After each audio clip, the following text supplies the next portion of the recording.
Jerusalem, the holy city, is captured by the Romans and the first temple is destroyed. How did it happen? The year is 66 AD. After years of unrest, the Jews rebel against the rule of Rome. In response, the Roman Empire sends an army to put down the rebellion.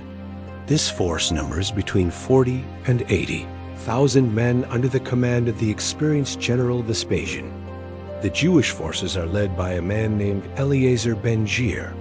He's called the son of Simon bar Kokheba. We know very little about him, but we do know that he was a skilled warrior. Despite being outnumbered, he managed to harass the Roman forces so much that Vespasian had to abandon his siege and retreat. Vespia's son, Titus, was sent back with orders to finish the job. And this time, nothing would stop them. They laid siege to the city once more. But this time they were prepared. They built siege towers to enable their soldiers to literally walk into the city.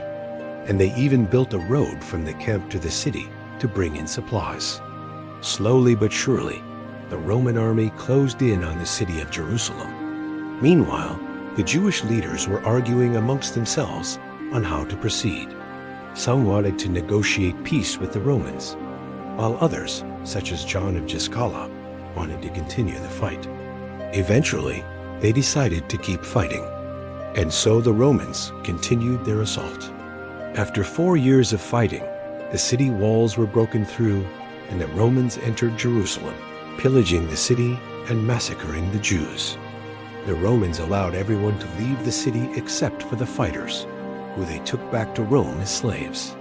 It is estimated that between 1 and 2 million people died during this war. But what happened to the temple? You see, it wasn't just any building that the Romans burned down. It was the holiest building in the history of Judaism. So how did this happen? As mentioned before, when Vespia saw that he couldn't make progress against the Jews, he decided to retreat and return home to Rome. There he wrote to the Senate and told them that he needed more soldiers to finish the job. In response, the Senate sent him his son Titus to replace him. Titus arrived in Judea with 40,000 troops. These men were veterans. They had fought in many wars for the Roman Empire and knew what it was like to be in battle. So they were more than capable of dealing with these Jewish rebels. However, there was one problem. Vespasian had already spent 2 years trying to capture Jerusalem and hadn't gotten anywhere.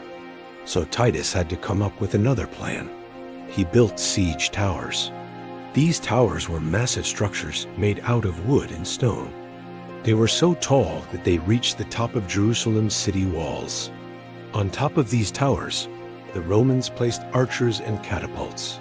Every day, these archers would shoot arrows into the city, and the catapults would fling stones over the wall. This kept the Jews inside the city too afraid to come out. Not only did this weaken the Jewish forces, but it also gave the Romans the upper hand. Slowly but surely, the Jews inside the city grew weaker. Their food supplies began to dwindle, and the constant attacks from the Roman army took their toll. After a few months of this, the Romans attacked again, this time with full force. They charged into the city and fought their way to the western wall. They expected resistance here, but surprisingly, none came. The Jewish army was gone. Titus and his men entered the city and found it deserted. As they walked through the streets, they saw bodies everywhere. Some had been killed in battle, while others had starved to death. It was a terrible sight, but Titus had no time to waste. He had come to Jerusalem to conquer it, and that is exactly what he did. He marched his troops to the Temple Mount and ordered them to burn down the temple. As the flames spread throughout the complex, Titus stood watching with a mixture of excitement and sadness. The Jewish war had finally come to an end, but the cost had been high. Now that the temple was destroyed, there was nothing left for the Jews in Jerusalem. Soon, Titus and his men began to pillage the city. They took everything they could find, including gold, silver, and precious gems. They also took food, clothing, and other supplies. Nothing was spared. The Jews who had survived the war were now slaves to the Romans. Many of them were taken to Rome, where they were paraded through the streets as spoils of war. Others were sold into slavery throughout the empire. And so it was that the once great city of Jerusalem was captured by the Romans, and the first temple was destroyed. But why did the Jews lose? Why couldn't they win against the Roman Empire? The answer, in my opinion, is simple. The Jewish people were never united. Even when faced with the might of the Roman Empire, they could not put aside their differences. There were many factions within the Jewish people, each with their own agenda. This made it impossible for them to mount a serious defense against the Romans. Had they been united, things may have turned out differently. But as it was, they were doomed to fail. So what can we learn from this story? What does it mean for us today? I believe that there are two lessons we can take away from it. The first is that we should never underestimate our enemies. No matter how powerful they are, as long as we are united, we can overcome any obstacle. Secondly, we must remember that God is in control. Even when things look darkest, we can trust that He has a plan for us. Let us never forget the lessons of the past so that we can be better prepared for the future.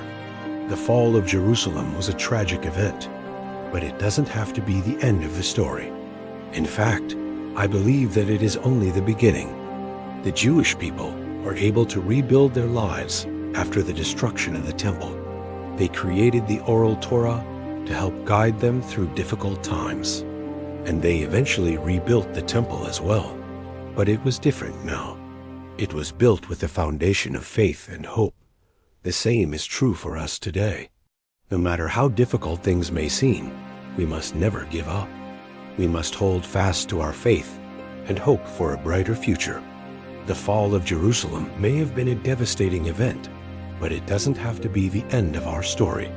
If you enjoyed this video, then check out my channel where I talk about all things history. Thanks for watching.